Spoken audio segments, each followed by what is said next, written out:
بسم اللہ الرحمن الرحیم۔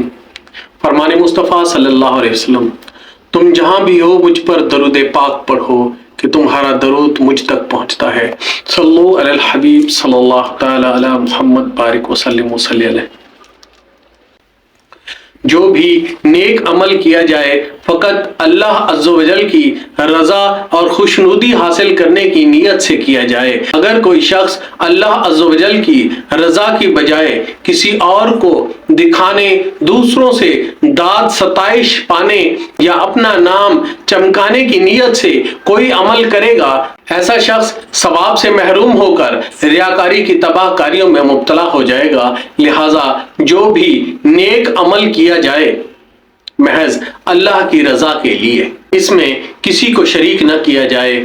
پارہ نمبر 16 سورۃ کہف کی آیت نمبر 110 میں خدائے رحمان عز و جل کا فرمان علی شان ہے، ترجمہ کنز الایمان، تو جسے اپنے رب سے ملنے کی امید ہو اسے چاہیے کہ نیک کام کرے اور اپنے رب کی بندگی میں کسی کو شریک نہ کرے۔ کسی بھی عمل کی قبولیت اور اس پر ثواب آخرت ملنے کے لیے اس کا رضا الہی کے لیے ہونا انتہائی ضروری ہے۔ اگر نیت اچھی ہو اور کسی وجہ سے عمل صحیح نہ بھی ہو سکا تب بھی اس پر ثواب ملنے کی امید ہے، اور اگر عمل اچھا ہوا لیکن نیت صحیح نہ ہوئی، اس صورت میں ثواب سے محرومی ہے۔ دراصل اخلاق ہی وہ چیز ہے کہ اس پر ثواب مرتب ہوتا ہے۔ ہو سکتا ہے عمل صحیح نہ ہو مگر جب اخلاص کے ساتھ کیا گیا ہو تو اس پر ثواب مرتب ہو۔ مثلا لا علمی میں کسی نے نجس پانی سے وضو کیا اور نماز پڑھ لی، اگرچہ یہ نماز صحیح نہ ہوئی کہ صحت کی شرط طہارت تھی اور وہ نہیں پائی گئی، مگر اس نے صدق نیت اور اخلاص کے ساتھ پڑھی ہے، ثواب کا ترتب ہے، یعنی اس نماز پر ثواب پائے گا۔ اگر جب بعد میں معلوم ہو گیا کہ ناپاک پانی سے وضو کیا گیا تھا تو وہ مطالبہ شریعت کا حکم جو اس کے ذمہ ہے ساقط نہ ہوگا، بدستور قائم رہے گا، اس کو ادا کرنا ہوگا۔ اور کبھی شرائط صحت پائے جائیں گے مگر ثواب نہ ملے گا۔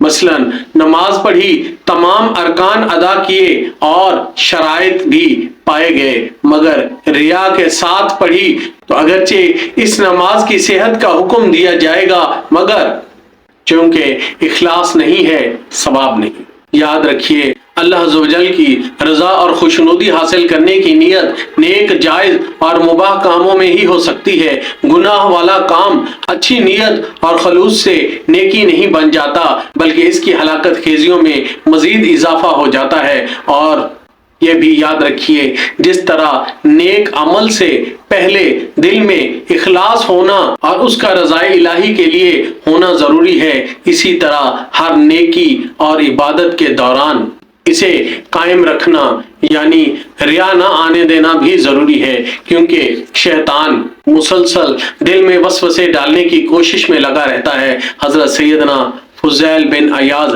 رحمۃ اللہ تعالی علیہ فرماتے ہیں، جو شخص اپنے اعمال میں ساحر یعنی جادوگر سے زیادہ ہوشیار نہ ہوگا وہ شیطان کے جھانسے میں آ کر ریا میں پھنس جائے گا۔